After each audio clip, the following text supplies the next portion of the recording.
Assalamualaikum warahmatullahi wabarakatuh. Perkenalkan, nama saya Farhan Wahyudi dengan nomor induk mahasiswa 2030106011 dari jurusan Tadris Biologi, Fakultas Tarbiyah dan Ilmu Keguruan, Institut Agama Islam Negeri Batu Sangkar. Baiklah, saya akan menjelaskan tentang Pteridophyta atau tumbuhan paku, dan jangan lupa mengikuti videonya.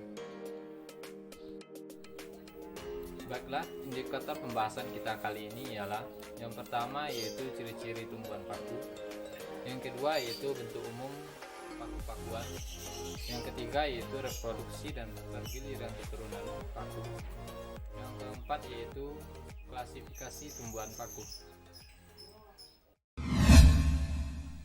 Tumbuhan paku atau paku-pakuan atau pakis-pakisan adalah sekelompok tumbuhan dengan sistem pembuluh sejati atau Tracheophyta, tetapi tidak pernah menghasilkan biji.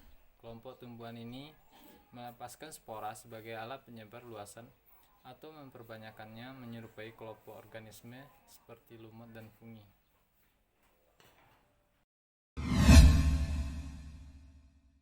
Ciri-ciri tumbuhan paku. Yang pertama yaitu akar, batang, dan daun memiliki bekas pembuluh angkut berupa xilem dan floem.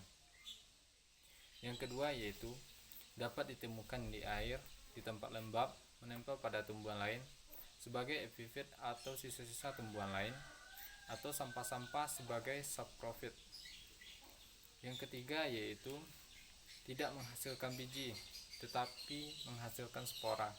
Spora terdapat di dalam kotak spora atau sporangium. Kotak-kotak spora tersebut terkumpul dalam sorus. Adapun sorus-sorus ini berkumpul di permukaan bawah dari helaian daun. Yang keempat yaitu tidak menghasilkan bunga dan buah, dan umumnya memiliki rizom atau batang yang terdapat di dalam tanah. Yang kelima yaitu mengalami pergiliran keturunan atau metagenesis. Tumbuhan paku yang kita lihat sehari-hari disebut generasi saprofit. Yang keenam, daun yang masih muda menggulung. Daun tumbuhan paku ada yang khusus menghasilkan spora yang disebut dengan sporofil. Daun yang tidak menghasilkan spora disebut dengan tropofil, yang berfungsi untuk fotosintesis. Bentuk umum dari paku-pakuan. Yang pertama yaitu struktur akar. Struktur akar bersifat seperti akar serabut. Ujungnya dilindungi oleh kaliptra yang terdiri dari sel-sel yang dapat dibedakan dengan sel-sel akarnya sendiri. Yang kedua yaitu struktur batang. Pada sebagian jenis tumbuhan, paku batang tidak tampak karena terdapat di dalam tanah yang berupa rimbang, mungkin menjalar atau sedikit tegak. Jika muncul di atas permukaan tanah, batangnya sangat pendek, sekitar 0,5 meter. Akan tetapi, ada batang beberapa jenis tumbuhan paku seperti paku pohon atau paku tiang yang panjangnya mencapai 5 meter dan kadang-kadang bercabang, misalnya Alsophila dan Cyathea. Berikutnya struktur daun. Bentuknya selalu melingkar dan menggulung pada usia muda. Berdasarkan bentuk, ukuran, dan susunannya, daun paku dibedakan atas epidermis, daging daun, dan tulang daun. Berdasarkan bentuk daun dibedakan lagi menjadi mikrofil dan makrofil. Makrofil adalah daun ini berbentuk kecil-kecil seperti rambut atau sisik, tidak bertangkai dan tidak bertulang daun, belum memperlihatkan diferensiasi sel, dan tidak dapat dibedakan antara epidermis, daging daun, dan tulang daun. Sedangkan makrofil merupakan daun yang bentuknya besar, bertangkai dan bertulang daun, serta bercabang-cabang. Sel-sel penyusunnya telah diperlihatkan di diferensiasi, yaitu dapat dibedakan antara jaringan tiang, jaringan bunga karang, tulang daun, serta stomata atau mulut daun. Daun paku tumbuhan dari percabangan tulang daun yang disebut dengan frond, dan keseluruhan daun dalam satu tangkai daun. Jika diperlihatkan pada permukaan bagian daun, terdapat bentuk berupa titik-titik hitam yang disebut dengan sorus. Dalam sorus terdapat kumpulan sporangia yang merupakan tempat atau wadah dari spora. Tidak semua daun paku memiliki sorus. Daun paku yang memiliki sorus merupakan daun fertil yang disebut dengan daun sporofil. Daun paku yang tidak memiliki sorus disebut dengan daun steril. Daun ini banyak mengandung klorofil dan banyak dimanfaatkan untuk proses fotosintesis. Daun ini juga disebut dengan daun tropofil. Reproduksi tumbuhan paku. Reproduksi tumbuhan ini dapat secara aseksual atau vegetatif, yakni dengan stolon yang menghasilkan gema atau tunas. Gema adalah anakan pada tulang daun atau kaki daun yang mengandung spora. Reproduksi secara seksual atau generatif melalui pembentukan sel kelamin jantan dan betina oleh alat-alat kelamin atau gametogonium. Gametogonium jantan atau antheridium menghasilkan spermatozoid dan gametogonium betina menghasilkan sel telur atau ovum. Seperti halnya tumbuhan lumut, tumbuhan paku mengalami metagenesis atau pergiliran keturunan. Pergiliran keturunan tumbuhan paku. Pada tumbuhan paku, siklus hidupnya meliputi pergiliran keturunan atau metagenesis antara generasi gametrofit yang mempunyai kromosom haploid atau N dan generasi sporofit yang mempunyai kromosom diploid atau 2N. Di antara kedua tahap reproduksi tersebut, generasi sporofitlah yang dominan atau memiliki masa jangka bertahan untuk hidup lebih lama jika dibandingkan dengan generasi gametrofit. Fase metagenesis yang terjadi pada siklus hidup tumbuhan paku homospora yaitu sebagai berikut. Pertama, apabila spora berkromosom haploid jatuh pada habitat yang cocok terhadap tanaman tersebut, maka akan mengalami perkecambahan. Selanjutnya, sel-sel tersebut akan mengalami pembelahan secara mitosis dan hingga akhirnya tumbuh menjadi protalium atau gametrofit yang jumlah kromosomnya haploid.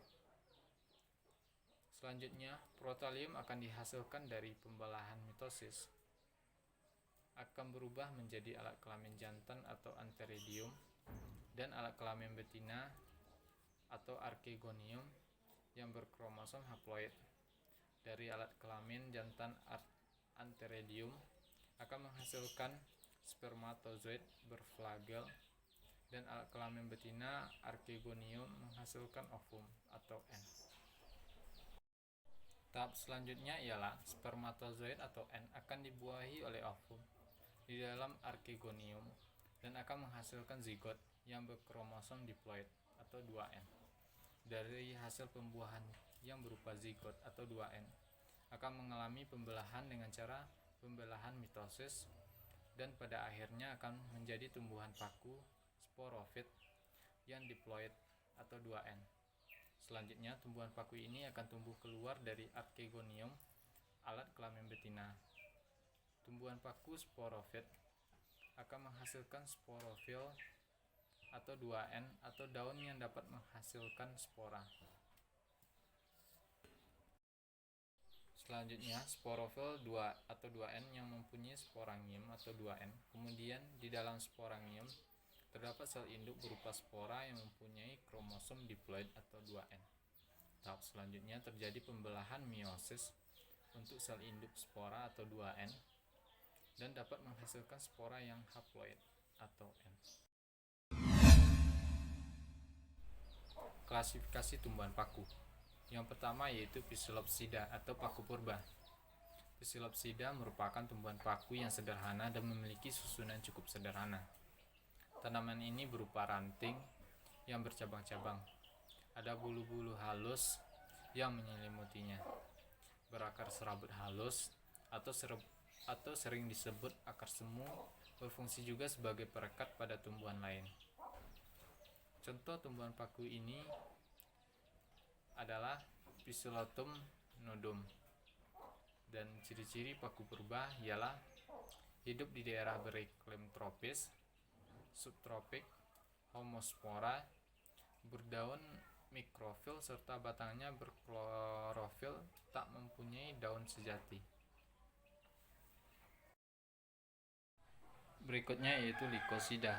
Spesies yang satu ini merupakan jenis spesies dari tumbuhan paku yang dapat menghasilkan dua bentuk spora, yaitu makrospora dan mikrospora.